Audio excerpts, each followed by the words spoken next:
Did someone say Impact Series? Yes, it's time for the Impact Series. And this episode, I'm super excited. It's a different format, and I know you're going to love it as well. We're going to have an awesome gentleman join us on this episode. You don't want to miss this. Just stick and stay. We're going to be discussing opportunities in Ghana. This gentleman who moved from the USA came to settle in Ghana and has been doing amazing things since then. And he has a lot of deep insight to share with you so that you can also make some decisions. You know, in the previous episode, we spoke about how people are leaving Ghana in droves to go and find greener pastures. Well, guess what? The pastures are green right here. And this episode will confirm that for you. So stick and stay. Remember to leave your comments in the comment section. Let me know your feedback regarding this episode and the previous episodes as well. Remember to subscribe to my channel and activate the notification icon so that every time new content is put up, you get notified. Impact Series is live.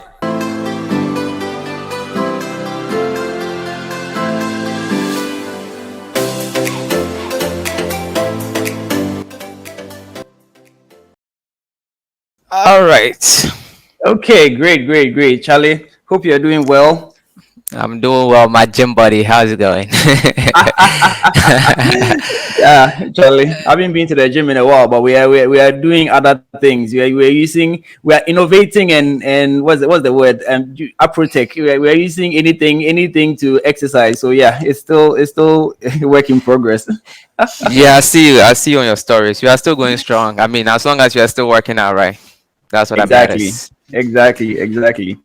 Right, so I'm happy to have an awesome gentleman here with me. He's actually a friend I met a couple of, should I say, a year plus ago in the gym, and you know we set off a relationship, had a conversation here and there, talking about investment and other things. And I must say that he's also the youngest millionaire that I actually know. But we'll talk about that story another time. You can actually check out his YouTube. He shares that story there. You know, so he's a very interesting gentleman. We are going to learn a lot from him today. His name is Rush Asari, and he relocated from the USA to Ghana, and that's why he's a guest for this evening session. We are going to find out from him opportunities available in Ghana.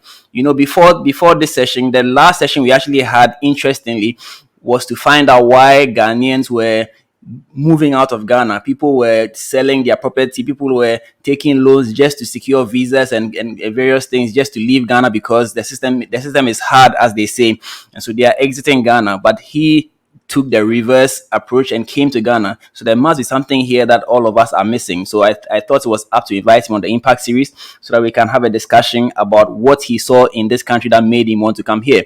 And so you're welcome, Rush. Good to have you here. Thank you, Kelvin. Thank you very much.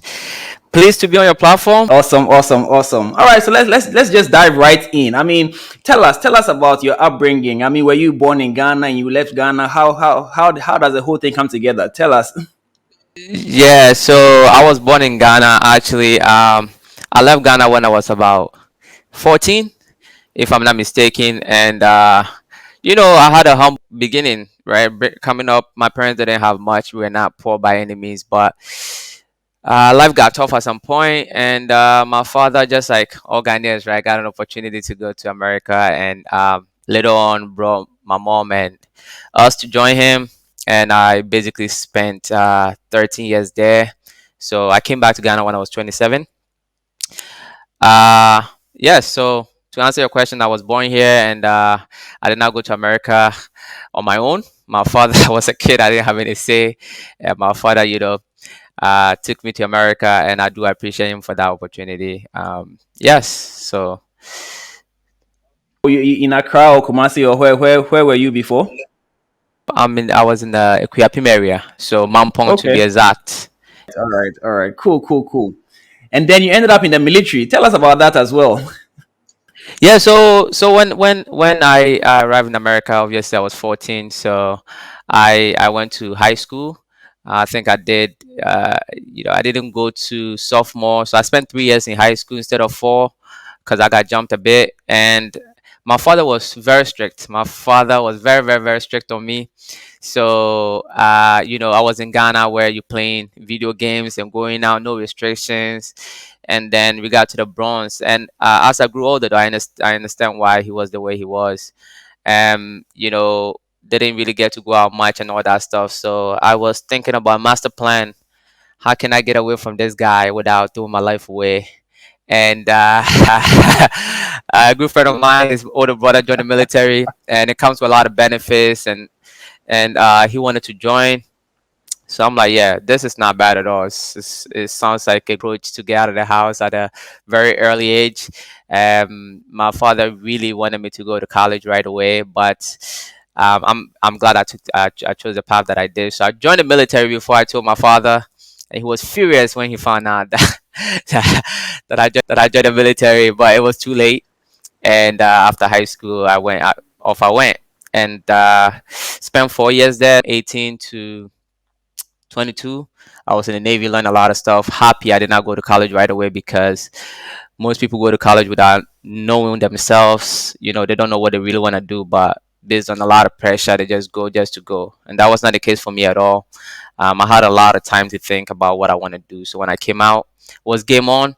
And I think it helped me out greatly because when I went to college, I wouldn't say I was an adult, but at 22 years old, almost all my friends are like older, like 40, 45, because the people I was around at 18. You're hanging around people who are like in their 50s, 35, and these are the people I see every day. And it kind of speeds up the process for you. So I came out a wise man, and yeah, it helped me a lot in college, man. Navy was great. The benefits that came with it, the lessons, it toughened me up. I picked up the habit of working out in the military because there wasn't much to do on the ship. When we go on deployment, that's when you're stuck on the ship, and for like 9 months, I mean, we stop from time to time in countries, but it's really stressful if you don't have habits and hobbies to do on a ship. People lose their minds over there. So that's where that came from, and you know, I don't want to jump shift right now, but working out, that's what brought me here in a way. So All right, all right. Wow. I mean, that's quite a journey you've had. So, I mean, it was all well and good. So then, why did you leave the military again? I thought you become a career soldier. option. Most people actually leave when you go in. It's like a contract, right? So where you go in, depending on your job. So my job was very similar to accounting. So before we join, you take a test, and the test has like multiple sections, and based on your performance, they can easily tell what area you're good in. And I'm good with numbers in business. I've always been that way. So they picked me out for the numbers, and that career, you could do as 4 years is the minimum. Some careers, people who are flying the planes and all that, the school is pretty long, so they have to sign off for a minimum of 5 to 6 years. So it depends on your job. So I signed off for 4 years, which means after the 4 years, I have the option to leave or I can extend. And you know, when I joined, my goal was to do 4 years, get out, go to college. You get paid, they pay for your school, you get a great start, man. So I just felt like I could do way better. And I was right, though I didn't have a solid plan. I felt like I could do way better after leaving. So when I joined, though, I fell in love with it. I hated it in the beginning. I actually cried my first day on the ship. It was terrible, man. Um, we were in a shipyard, so that's where they're fixing the ships, and it's, a lot of restrictions there. You need security clearance and all that, so you couldn't use your phone. I got stationed in Virginia, where I grew up in New York, so we took the train and all that. I didn't know how to drive. I didn't have a car. You can't get around. I was in the middle of nowhere. I didn't know anyone. And damn. I thought I was getting away from my dad. What did I get myself into? Right. So I actually cried the first day, but it got better. I think after a year, I loved it, man. After a year, I was in love, and I'm like, yeah, I'm doing 20 years. You can retire after 20 years. I'm like, I'm doing 20 years, and before I met my girlfriend, who's my wife now, and I'm like, yeah, this is not it. So I left not because of my wife now, but it kind of changed my thinking a bit. I went in to do 4 years, then I wanted to stay for longer, then I changed my mind to the initial plan. It's all is well that ends well, definitely. Yeah, definitely, definitely, definitely. So now let's jump right into the subject. So eventually you finished college and you decided to move to Ghana. Why would you do something like that? Just like everybody else, I never really thought of moving to Ghana. It wasn't part of my paradigm or my thinking at all.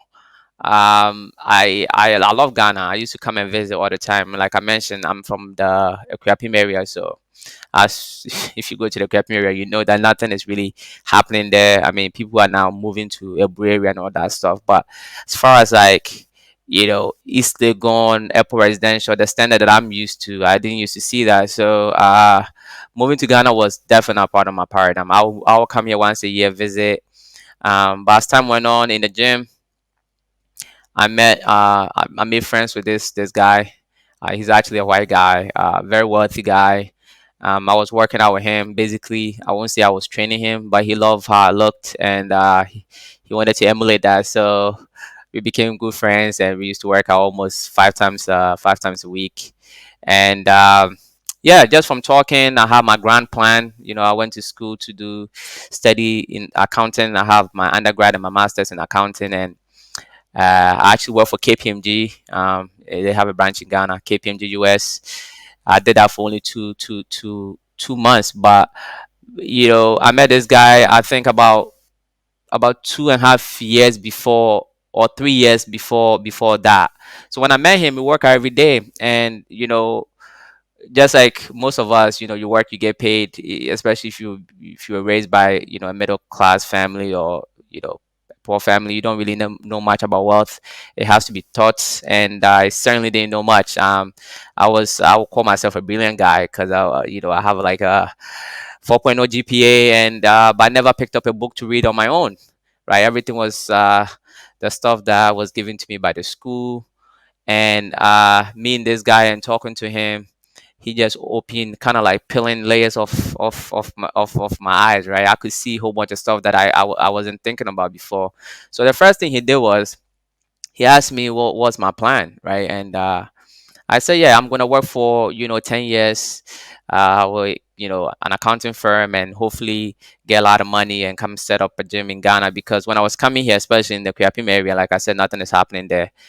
When you go there, and I'm trying to work out because I'm addicted to lifting weights. I work out with whatever, and finding a like a standardized gym is like it's like you can't find it. So I used to work out with concrete and all that. So I'm like, there's an opportunity here. I could set up a gym. And to be honest with you, it wasn't much in Accra either. This is before FitRip and all these gyms came about. Pause was always there, I think, but it wasn't a lot around. So and I told him I'm gonna work for 10 years, save money, and hopefully try to do that. And then he told me I don't have to work for 10 years to do that. I can raise money from people, by networking and having a great story, and I could do this without having to go through 10 years of my life trying to save money for it. It's not necessary. So I'm like, enlighten me. So he suggested a few books to me, and that was a journey of my reading. I left a lot of books in New York, but as you can see behind me, I got hooked after that. He suggested 5 books to me, and that really opened my eyes. And the conversation went on. I actually came to Ghana with a guy. I came on my own at first, tried to find a place to rent for a gym. I went to Accra Mall, had a conversation with them. The price was crazy. I think it was in 2018. The price was just crazy, man. When I put in the numbers, and then I went to Palace Mall. They were relatively new, and they told me that they're gonna open it themselves. So, which is that I noticed that they do have a gym in there. But I was there. I saw that before it happened, and they told me, yeah, they told me that they were gonna have their own gym, and they weren't lying because they do have a gym in there. And I was left with basically this whole time. I'm thinking I'm gonna set up the gym, and I'm gonna be abroad, and then kind of visit from time to time, let family members take over and all that. So moving to Ghana, all this while wasn't part of my plan. So I actually came here with my friend, this white guy. I came here with him, came to Ghana with him in 2019. We try to find a spot, ridiculous prices, or East Legon, you try to find land for like $200,000 somewhere that's like residential area in some bush. The roads were not done. Find a property that could work for us, and also you see buildings going for 3 million, just crazy stuff. So the whole kind of the dream kind of died down. I would say, like, the gym kind of, the idea was like, man, this doesn't make sense. The guy got a little discouraged or whatever. He wasn't all into it. So but before he got discouraged, though, he told me that in order for anybody to give me money to come to Ghana to open this gym, there is no way that's going to happen unless I live in Ghana. Land already, because my father's friend who used to take us to the embassy before we got our visas advised me to buy land, because you just never know. And he was so right. So when my friend said, I have to be here, that's before they gave up on the dream. I decided to, try to build a house on the land, and I started the journey. All this while I'm reading a lot. I'm in school. I was my last year in undergrad. Taught myself how to invest in the stock market, a whole bunch of stuff, and I was heavily invested in this house. And before these guys backed out of the gym, and I mean, I was determined to just go through with it. When I came to Ghana, the plan was literally not for the gym anymore. Though I'm doing the gym now, it came together. I guess was meant to be, but I came to I so I was coming regardless. It was way before I made my money in the stock market. I luckily I set up some residual income in the military, so once the house is done, survival is not a problem for me. I'm always gonna have money to eat, and basic expenses. That one is set. That one is set.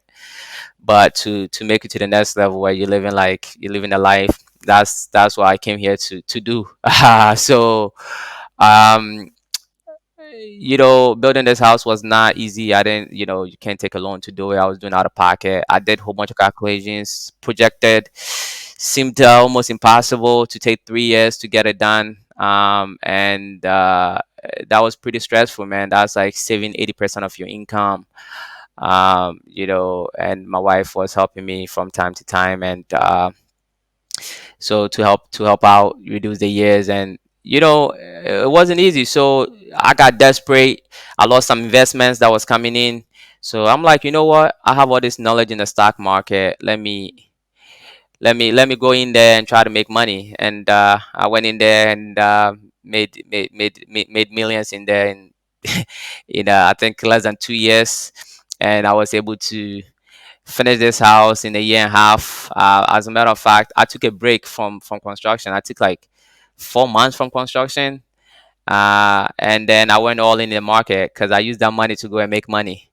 And so with that money in my hand now, I felt like if I come to Ghana, cash is a problem. Cash is a problem in Ghana. To people have ideas, it's a lot of opportunities, but the banking system, you can't get loans and all that. So if you have that cash, and that's what these Lebanese and the Chinese are doing, they come together, they have the cash. These guys are not doing anything extraordinary like Elon Musk or anything like that. They're doing some old stuff like, building a mall. It's nothing impressive about that. It's just capital, finding the right location. So yeah, I felt like I could come and set up a few stuff. Wanted to help Ghanaians, employ more people. The unemployment rate here is quite high. They don't want to be selfish, and there's always that small voice within. And I think that was guiding me all this while.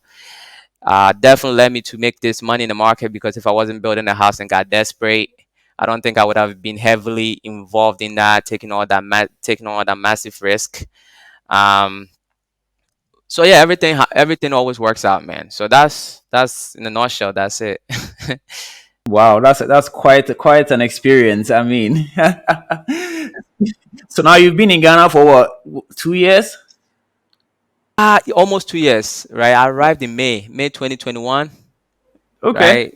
nice, Yeah, that nice. was around the time that I met you. So Yeah, May 2021. So almost 2 years. Yeah, almost 2 years. awesome, awesome. So in that time, in terms of business, what have you been up to in Ghana? Before I came to Ghana, like I said, I gave up on the gym idea. But my friend, the guy who built my house, he's a good friend of mine. He was actually in New York. We went to high school together, and then his parents brought him back to Ghana. So when I was looking for somebody to build a house, I noticed that he was an architect, and I used him. and he opened my eyes. Another eye opener. He opened my eyes because he gave me insurances and all that stuff. So it's not like trust me. It was like my money was insured. Like I could call the insurance company in case this guy takes my money and run away with it, or somebody steals something on site, or the house gets set on fire. So I'm like, man, this is a great. I mean, if you could get this, I've never heard of this before. And my business acumen mind was like racing. I'm like, we got a business here. So that's one side of the business I'm doing that's really huge now. Is we have a company called Arcadian, which is the shirt that I'm wearing. And it was basically targeting people in the diaspora. So it was initially from word of mouth. Started with my own father. We took over a couple of his properties because he was having a lot of issues, and then he suggested us to his friends, and then word of mouth. So we were doing well until I came in the social media space, and then we just blew up big time. Now it's like the work is crazy. So we have a real estate company. We have a in-house solar system. We install solar. We have in-house web design and brand development, and also customized furniture. And www.arcadianltd.com. You can check out all the stuff we do. So that's one business that's doing well. Another one that I wanted to do was I wanted to build a mini mall where I'm gonna have my gym. So I bought a land. The gym I drives don't the give up, passion, man. eh? So I'm like, yeah, I gotta build this gym. So the area where I live right now, which is like Mataheko, um, it's an up and coming area. They're about to double the road. This is before they came out with the news. But I saw what was happening. The houses that I see around, I'm seeing $100,000 houses, $200,000 houses that I could just see. I'm doing the math in my head. I'm like, there is no Yeah. gyms around here. The Rosa is a new area, so the roads are really dirty. Their roads, basically, people's cars are always dirty. So I'm like, people are getting their car wash every other day. So I'm like, I want to buy a car wash. I want to buy a car wash, and then I will build a minimum around it and then have the whole thing going. So that's what I did. I bought myself a car wash and then renovated it. I was about to start, operation, designed the minimal actually, got a permit for the minimal, and we're gonna build it around the car wash. Owner already was operating the car wash, but it was in a bad shape. So I took over that. The owner had a title, transferred it to my name and all that. Just when I was about to, well, while I started renovating, somebody started causing me a lot of issues, man. Just trying to store money from me, coming on the line, try to stop me using a whole bunch of techniques, and I was able to fight him off. Now I finally renovated the car wash, and I was about to start work, man. I was about to start work in 2 days, and he went for he took me to court so to get an injunction. So um I'm not worried because I can lose. These guys are they had a title, and I changed it to my name, and the stuff that he has is just a whole bunch of BS, but just wasting my time. So the car wash is there, it's ready to go, but I can't operate. And people are stealing stuff from the site because there's an injunction on the land, and I actually even had to go get my stuff, but they stole one of the car washing machine, which is a video that I'm about to actually post tomorrow. uh, because luckily the cameras were there, so we took. I have the footage of them, but the police weren't able to do anything, unfortunately. I'm hearing a lot like you. So you've listed a few things. So the real estate, the customized furniture, then the car wash, the gym, the solar, yes, the solar installation, among other things.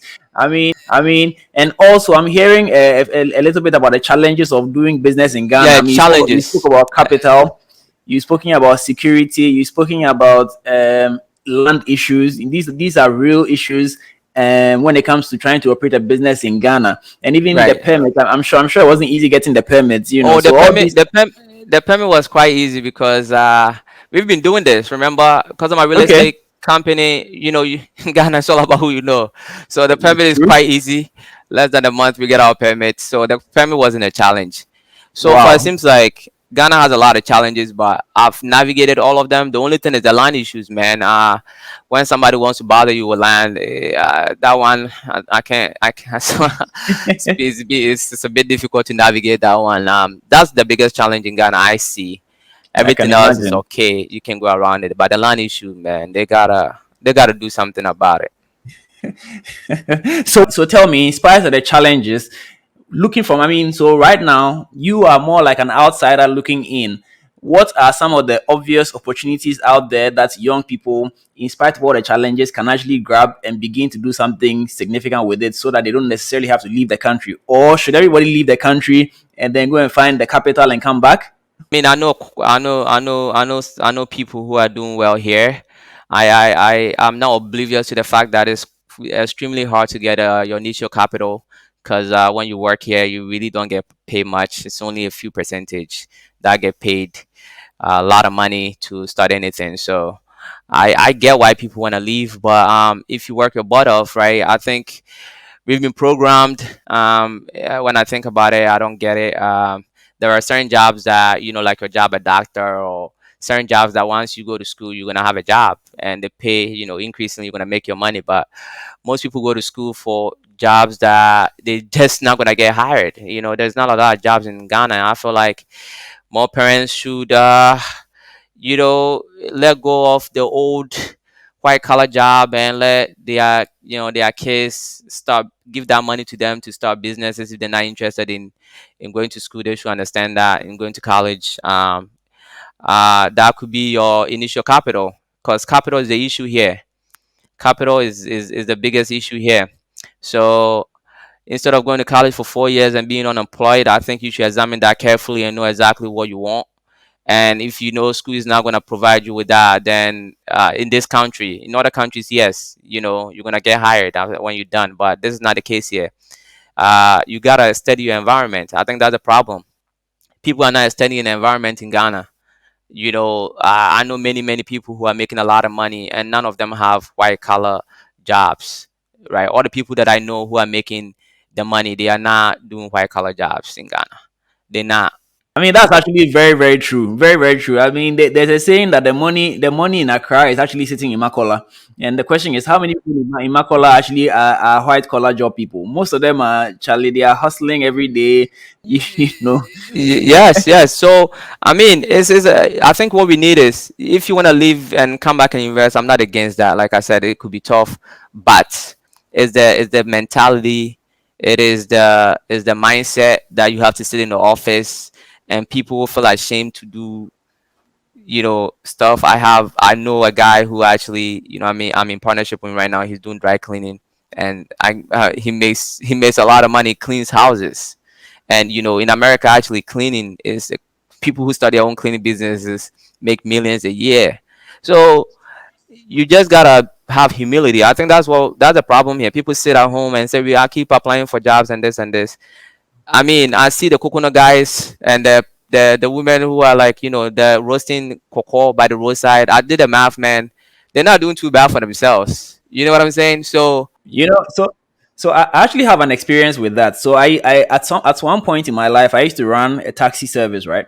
And I had a couple of drivers running. So I had taxis and I had some drivers running it. And at the end of the week, they pay me um the contract sum, and then they keep the rest. Now the thing is, ultimately they were making far more money than they were paying to me. But the problem I discovered was that none of them actually had a bank account. And so even though they were making a lot of money, at the end by the next week, that money is finished. It's nowhere to be found because they don't have any means of keeping track of their money. So once the money comes into their hands, they feel good, they spend it. So the big challenge with our informal sector is that people just don't know how to manage money. Because if people that knew how to manage money, it would not be surprising to me at all to find a roadside cocoa seller, building a mansion somewhere, because they actually do make money. Look at the cocoa sellers lining the streets in the East the Legon. They are traffic, selling, the traffic, yes, exactly. they are But making their money. money management is a problem. But anyway, you are But the man with the numbers. What do you think? but some of them actually, I met a lady one time. I went to I respect those people a lot. Trust me. I'm always doing the math. I think my wife once asked me, "Do you wanna sell coconut?" Because I'm always doing the math. I went to Labadi Beach, and this lady came in. So you just gotta open your eyes. That's my advice to Ghanaians, man. Before you leave, if you wanna leave so bad, cool, but you can make it here. You just gotta get your fingernails dirty and save your money, because you have, these hard laborers, masons, and all this stuff. They make money, like you said. They don't know how to save. Some of them live for today. I think it's more than just a bank account. It's just a mindset. They don't think about tomorrow. They get the money and just go and spend it. So I'm very familiar with what you said. So this lady came to sell me popcorn, and I think I gave her 100 CDs or something like that. I forgot, and we were there early, so she didn't have change, and she told me to, she will come back for it. I was there for like maybe 8 minutes. The lady came back. All the popcorns were gone, and she brought the change back. And I was like, "Whoa, did you sell all of it?" And she was like, "Yes." And I'm like, "Wow, you're making a lot of money here." And she was like, "Yes, I've been doing it for 10 years." And I could see that she was glowing. So she's making a lot of money selling popcorn at Labadi Beach. You know how many people at Labadi Beach who don't want to buy food? So there are opportunities. There are a lot of opportunities in Ghana, even for the locals. You just gotta be observant. People complain about capital. Yes, I'm in a game where it requires a lot of money, but something like popcorn or selling coconut and all this stuff. And the coconut, I think a lot of people are catching up, because now I see those coconut guys everywhere, man. I Yeah. think people are catching up. I think they're catching up, man. No, but you're really right. I mean, I think it's a mindset issue, because the thing is, the same Ghanaian leaves Ghana and goes to the US, and the work ethic, the work output they deliver over there is so significant. I mean, they are doing so much more than they would be doing if they were right here in Ghana. So I don't know if you have any opinions as to how we can, begin to shift that mindset towards more production, more productivity than just, anything goes. I don't know if you have any opinions on how we can Yes, shift that. yes, I have a lot of opinions on that, and I hope Ghanaians don't kill me for that. But basically, what I'm noticing is I go to restaurants and people complain a lot, like the customer service sucks. I have a whole bunch of examples, and it's because I know they don't pay you well. I understand that the pay is, it's not a lot. So, but why are you there? You know what I mean? Either quit or do the job well, because if you serve me well, though they're not paying you well, I'm gonna tip you. And in America, as a matter of fact, people who are serving, the waitress and the waiters, they don't pay them a lot on purpose, because people tip. So it's up to you to give great service to get that tip, and it adds up, man. It's a lot of money, So i- whatever you are doing, right? I think your soul deserves that you do the right job. And I think we have a problem with that, Ghanaians, and showing up on time, like you mentioned. When they get to America or UK, whatever, they change, because you're gonna get fired. You're gonna get fired immediately. So they become whole they become different human beings, showing up on time, and then working 12 hours, 14 hours a day. I'm sure if you are doing that in Ghana and saving your money, you can make it here. Um Also, people don't tell the truth. That's the problem. So my entire business model with the real estate side of things is just by doing what we said we're gonna do. That's it. That's it. There's a whole bunch of people. I mean, the houses that we take over, the stories, you know, the amount of theft that happens. People will literally pull out what do you call it? Pull out electrical wiring where they have done the screening already, and the owner has to break all of that to do it again. It's just crazy, So it's all about our attitude and our mindsets. If you are working and you are doing what you said you're gonna do, and your work is good, you're gonna keep getting businesses. But people don't tell the truth, and they don't do what they're supposed to do. For example, my house, the guy who made my doors was really good, man. I mean, a lot of people have been asking me, who made your doors, who made your doors, and we had to find a different guy to replicate that, because the guy didn't bring all the doors. He didn't Oh bring. I think wow. he brought nine, and it was five was missing or something like that. I mean, and he was great. You know what I mean? Yeah. So it's our fault. You know what I mean? If he did Yeah. the right thing, a lot of people, he's good. But now I'm not gonna recommend you to anybody. Why would I do that? So we have a lot of work to do here before we try to leave. And like I said, I know it's hard to get capital down here. So if you want to leave, I'm not against it. Who am I to say that I actually live in America before I came back? But I do know people here who travel and come back. They made all their money here. They're making millions of dollars in Ghana, and they are now in the office. So, and they came from nothing. So it is possible. It is definitely possible. It is. It is possible, and I think that's the whole point of this session, to try and communicate that indeed it's possible. I mean, ultimately, everybody has a purpose. Everybody has a destiny that they are supposed to fulfill before they leave this earth, right? And so, if you feel you really must leave Ghana to be able to achieve that, well, that's your decision. But there are also opportunities down here if you can stay focused and develop the right mindset, and develop the right attitudes, and be a person of your word. Integrity is a major part in all this that we are talking about, because as Rush is saying, if you cannot deliver on what you say, then what is left of you? Nothing, because your word is your bond. So we have to really make that a part of our daily routine. I'm so excited for this opportunity. I mean, I don't know if you have any final words you want to Yeah. share with the Oh, audience thank you, as you wrap thank you, up. thank you. So yeah, like as you said, if you are now starting out, if you are starting out, it's literally your word and your skills. That's literally all you got, right? If you are fortunate enough to be born into a rich family, then you have some connections. But most of us are starting out. I started from zero, even in America. It's just by being disciplined. That's how this guy, became my friend. He just saw that I was a serious person and I was doing what I set out to do, telling the truth. Uh, you know and that's where people will see you and try to give you opportunities. You have to That's all you got. It's your word and your skills. And also, I encourage a lot of Ghanaians to have a positive attitude. And your mind is really powerful, and whatever you hold in your mind, if you think Ghana is hard, what Ghana is hard, and that's all you say all the time with your mouth, that's exactly what you're gonna get. Because I remember I always used to say I would be a millionaire by the before I'm 30, and that it happened. I didn't know how.